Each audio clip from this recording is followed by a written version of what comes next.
नमस्कार किसान भाइयों, आज के इस वीडियो में आप सभी का दिल से स्वागत है। दोस्तों, जैसे बारिश के मौसम में हमारी फसलें ग्रोथ करती है बिना कुछ किए, बारिश से हो गया या फिर ज़मीन में माइक्रो ऑर्गेनिज्म बढ़ने के कारण जो भी हमारी फसल ग्रोथ करती है, वैसे ही फसल हमारी गर्मियों के मौसम में ग्रोथ नहीं करती है। तो इसके पीछे का कारण क्या है, ये आप सभी को पता नहीं होगा, तो आज के इस वीडियो में भी पता चलने वाला है। साथ ही साथ आपको गर्मियों के मौसम में फसल की ग्रोथ कैसे करनी है, ऐसी कौन सी चीज़ें आपको गर्मियों के मौसम में आपके फसलों में करनी चाहिए जिसके कम पानी में, कम फर्टिलाइजर में आपकी फसल अच्छी तरीके से ग्रो कर पाए। और साथ ही साथ ऐसे आपको कौन सी चीज़ें आपके गर्मियों के मौसम में नहीं करनी है जिसके कारण आपके फसल की ग्रोथ रुक जाए। तो ये सब बातों का इस वीडियो में समावेश होने वाला है। तो इतना बढ़िया सब्जेक्ट निकाला है तो इसके लिए लाइक भी बनता है।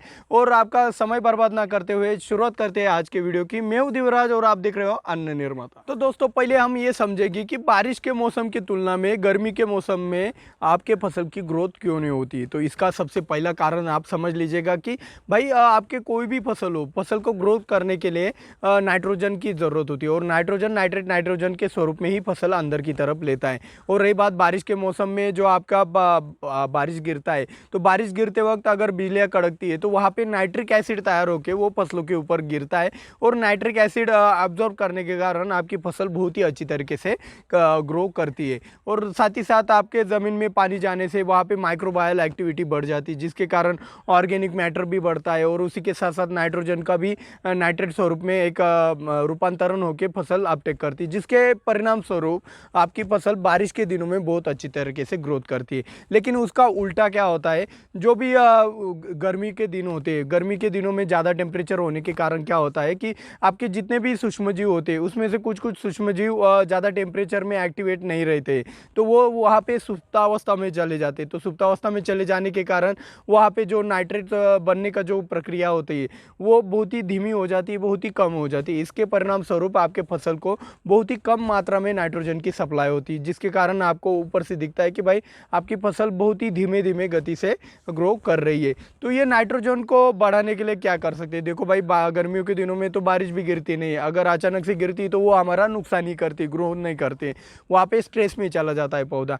तो ऐसे क्या करना चाहिए आपको गर्मियों के मौसम में और क्या नहीं करना चाहिए, वो आगे के पार्ट में हम जानने वाले। तो दोस्तों, गर्मियों में आपके फसल की ग्रोथ करने के लिए आपको एक स्ट्रैटेजी अपनानी होगी, जिसके मुताबिक अगर आप अपनी फसल में काम करोगे तो आपकी फसल ग्रो अच्छी तरीके से करेगी। तो वो स्ट्रैटेजी क्या होने वाली है, पहली बात आप समझ लीजिएगा कि बारिश की तुलना में गर्मियों के मौसम में पानी की कमी होती है। और गर्मियों के दिनों में एक आपका वाष्पीभवन भी ज़्यादा होता है, वाटर लॉस ज़्यादा होता है, और उसी के कारण आपकी फसल ग्रो नहीं कर पाती। तो आपके स्ट्रैटेजी में एक पॉइंट हमेशा रहना चाहिए कि भाई आपके गर्मियों के मौसम में वाटर लॉस कम से कम हो। इसके लिए आप क्या क्या प्रैक्टिसेस फॉलो कर सकते हो, तो उसके ऊपर आगे हम बताने वाले हैं कि स्प्रेइंग के माध्यम से आप वाटर लॉस कैसे रोक सकते हो।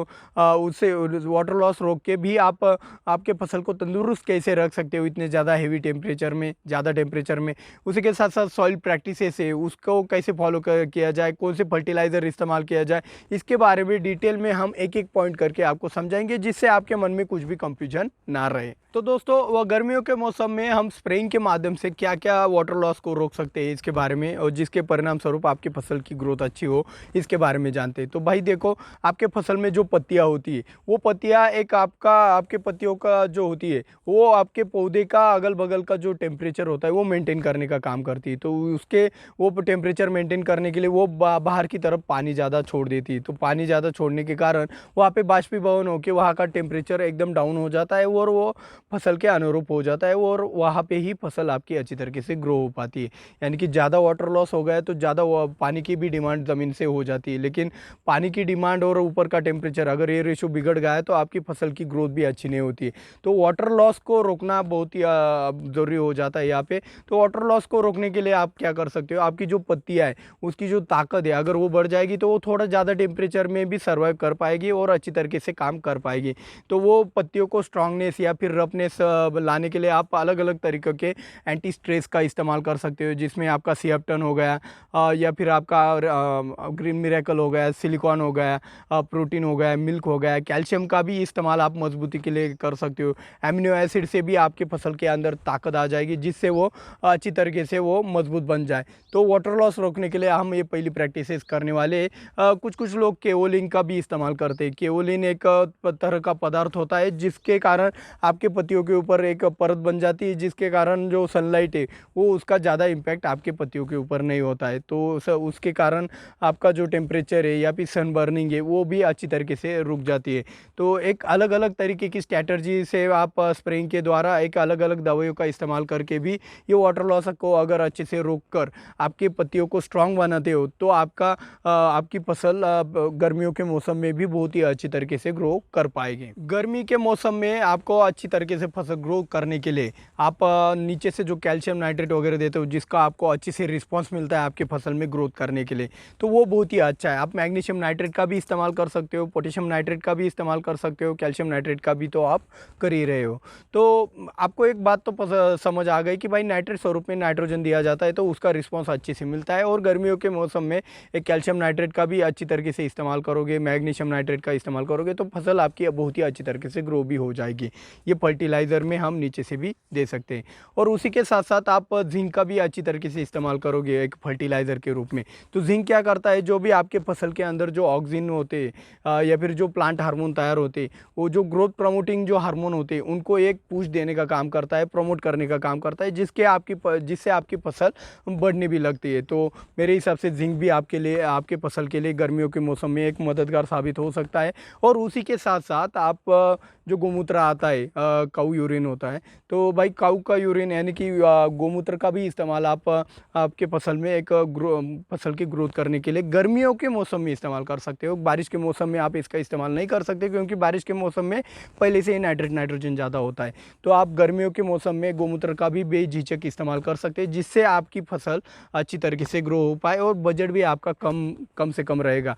और ये आप फ्लावरिंग में भी कुछ दिक्कत नहीं लाएगा, क्योंकि भाई गर्मियों के दिनों में कितना भी नाइट्रोजन दिया जाए वो फसल को कम ही पड़ता है, तो इसकी वजह से आपको फ्लावरिंग में भी कोई दिक्कत नहीं आ सकती है। तो आगे हम जानेंगे कि ऐसी कौन सी सॉइल प्रैक्टिसेस है कि जिसके परिणाम स्वरूप हम अच्छी तरीके से फसल ग्रो कर पाए। तो दोस्तों, सॉइल के प्रैक्टिसेस में आपको पहले एक बात समझ में आनी चाहिए कि आपकी जो भी ज़मीन है उस ज़मीन में आपके पानी धरने की क्षमता यानी पानी ग्रहण क्षमता या फिर वाटर होल्डिंग कैपेसिटी आपकी ज़मीन की जितनी ज़्यादा बढ़ा सकते हो उतनी ज़्यादा बढ़ा दो। जो जितनी ज़्यादा वाटर होल्डिंग कैपेसिटी होगी आपकी फसल उतनी ही अच्छी तरीके से ग्रो कर पाएगी। अगर आपके ज़मीन की वाटर होल्डिंग कैपेसिटी अगर कम होगी तो वो उतना ही मुश्किल होगा आपको फसल को ग्रो करने में, और पानी दे दे के आप भी थक जाओगे। तो वाटर होल्डिंग कैपेसिटी बढ़ाने के लिए हम अलग अलग तरीके का इस्तेमाल भी कर सकते हो, यानी कि आप सुपर फॉस्फेट डालकर भी जो पाउडर फॉर्मुलेशन में आता है उसका इस्तेमाल आप फसल लगाने से पहले या फिर कल्टीवेशन के वक्त ही आपके सॉइल में अगर मिलाकर दे देते हो तो आपके ज़मीन की वाटर होल्डिंग कैपेसिटी बढ़ने के कारण वहाँ पे नमी अच्छी तरीके से बनी रहती है, और उस नमी के कारण आपकी फसल भी आगे जाकर अच्छी तरीके से ग्रो भी करती है। और रही बात ये वाटर होल्डिंग कैपेसिटी बढ़ाने के लिए आप जो भी ड्रिप एप्लीकेशन करते हो उस ड्रिप एप्लीकेशन में आप स्टिकर पेनिट्रेटर होते हैं, जो महंगी वाली जो आपकी पेनिट्रेटर या स्टिकर दवा आती है, जो दवाइयाँ आती है जो कि पानी सोख के रखती है, या फिर पेनिट्रेटर होते हैं जैसे कि सिलवेट हो गया, ब्रेक थ्रू हो गया, आपसा 80 हो गया, एग्री 82 हो गया। तो ऐसी स्टिकर का इस्तेमाल आप वाटर होल्डिंग कैपेसिटी बढ़ाने के लिए भी कर सकते हो। थोड़ा संभल के इस्तेमाल करना है, ना ही ज़्यादा इस्तेमाल करना है ना ही कम इस्तेमाल करना है। एक बैलेंस तरीके से आपको इन स्टिकर का इस्तेमाल ज़मीन के द्वारा करना है, जिससे क्या होगा, आपका जो फर्टिलाइज़र लॉस भी रुकेगा और साथ ही साथ आपकी पानी की जो वाटर होल्डिंग कैपेसिटी आपकी ज़मीन की, वो पानी आपके ज़मीन में से लीचिंग नहीं होगा। तो ये आपका सबसे बड़ा फ़ायदा होगा कि कम पानी में आपकी फसल बहुत ही अच्छी तरीके से ग्रो कर पाएगी। उसी के साथ साथ आप ऐश का इस्तेमाल कर सकते हैं। जो राख आती है ना, वुड ऐश हो गया या फिर किसी और तरीके की राख हो गई, तो आप राख का भी इस्तेमाल कर सकते हो। राख अगर काले रंग की होगी तो भाई वो उससे आपको कार्बन ज़्यादा मिलेगा, तो फसल के लिए अच्छा है। अगर सफ़ेद रंग की राख मिलती है तो उसमें सिलिकॉन ज़्यादा होता है, तो वो सिलिकॉन तो और भी अच्छा होता है। सफ़ेद राख डालोगे आपके ज़मीन में तो वहाँ पे और भी अच्छा होता है, जो कि राख आपको पता है ज़्यादा से ज़्यादा पानी सोखने की क्षमता रखती है। तो राख आपके फसल के अंदर बहुत ही अच्छा एक रिस्पॉन्स देगी। आपके बेड के अंदर आपने अच्छी तरीके से उसको मिला लिया, और राख का आपको बहुत ही सस्ते में मिल जाएगी। जिन ज़मीनों की वाटर होल्डिंग कैपेसिटी हद से ज़्यादा कम है उन ज़मीनों में आपको राख डालना ही डालनी चाहिए, वो सस्ते भी मिलती है। तो ऑर्गेनिक मैन्योर जो भी आपके काड़ी कचरा होता है या फिर कुछ बचे कुचे पौधों के हिस्से होते हैं, उनको आप डिकम्पोज करके आपके फसल में डालते हो, तो उससे भी आपकी वाटर होल्डिंग कैपेसिटी बढ़ती है, तो उसका भी इस्तेमाल आप कर सकते हो। आप वाटर होल्डिंग कैपेसिटी यानी कि बढ़ाने के लिए अगर सब बातें करके थक गए हो, फिर भी वाटर लॉस ज़्यादा है, बाष्पीभवन से ज़्यादा पानी जा रहा है, तो वहाँ पे आप मल्चिंग करके भी वाटर लॉस को रोक सकते हैं। मल्चिंग से क्या होता है, आपकी जो ज़मीन में पानी की नमी है वो बहुत ही अच्छे तरीके से बन के रहती है, खरपतवार भी नहीं उगते, और खरपतवार नहीं उगे तो वहाँ पे भी वाटर लॉस आपका कम हो जाता है और खर्चा भी कम हो जाता है। तो मल्चिंग आप प्लास्टिक मल्च भी कर सकते हो, ऑर्गेनिक मल्च भी कर सकते हो। तो आपके ज़रिए, आपके तरीके से, आपके एरिया में जो आपको सूटेबल लगता है उस तरीके से आप मल्चिंग आपके फसल में गर्मियों के दिनों में बेझिझक कर सकते हो, जिससे आपकी फसल गर्मी के दिनों में भी बहुत ही अच्छी तरीके से बढ़ सके। और साथ ही साथ अगर आप लाइट कल्टीवेशन करते हो आपके फसल के अंदर गर्मियों के दिनों में, बीच बीच में जो भी खाली जगह होती है, जो ऊपर का लेयर अगर आपने उसको जो दरारें होती है अगर वो उनको अगर बुझा दिया या फिर उनको तोड़ दिया, तो उससे क्या होता है, जो कैपिलरी एक्शन से जो पानी बाहर निकलता है ज़मीन से, तो वो निकलना बंद हो जाएगा, बाष्पीभवन भी कम हो जाएगा और उससे भी वाटर लॉस आपके फसल में कम हो जाएगा। तो ये कुछ तरीके थे। अभी खास बात में एक और तरीका बढ़िया वाला आपका बाकी है, लेकिन उससे पहले अगर भाई आपको इतनी मेहनत, आपको ज़्यादा, आपके लिए इतनी मेहनत है भाई, सीधी बात कहता हूँ, लाइक का बटन दबा दो यार, मोटिवेशन मिलता है। और जिन्होंने अब तक सब्सक्राइब नहीं किया भाई, सब्सक्राइब भी कर लो, और भाई ज़्यादा से ज़्यादा शेयर करोगे तो ज़्यादा से ज़्यादा मोटिवेशन भी मुझे मिल जाएगा। तो दोस्तों, आज की खास बात में हम गोमूत्र और विंड ब्रेक के बारे में बात करने वाले। तो गोमूत्र आपके पास आसानी से अवेलेबल होता है, उसका ज़्यादा से ज़्यादा इस्तेमाल आप गर्मियों के दिनों में कर सकते हो। ज़्यादा से ज़्यादा यानी कि आप 500 लीटर मत करना, एक 2 लीटर एक बार में आप कर सकते हो 5 दिन के अंतराल में। ज़्यादा भी करोगे तो नुकसान भी देखो भाई, कोई भी चीज़ ज़्यादा होती तो उससे नुकसान ही होता है। तो गोमूत्र का इस्तेमाल संभल के अगर करते रहोगे, सस्ते में भी मिलता है, सस्ते यानी कि बिना पैसों के भी मिलता है, और उसके अच्छे आपको रिजल्ट आपको गर्मियों के दिनों में मिलते हैं। तो गर्मियों के दिनों में आप गोमूत्र का बेझिझक इस्तेमाल ज़मीन के द्वारा फसल को ग्रो करने में भी कर सकते हो।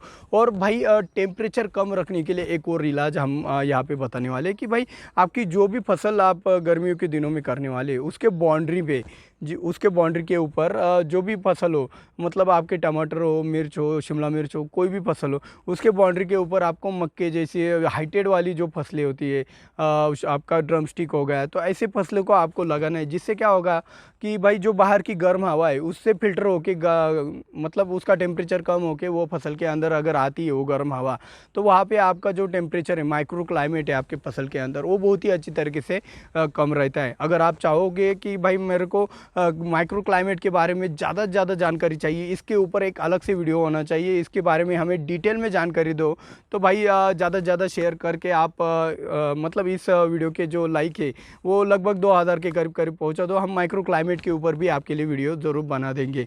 तो मिलते हैं अगले वीडियो में। जय जवान जय किसान।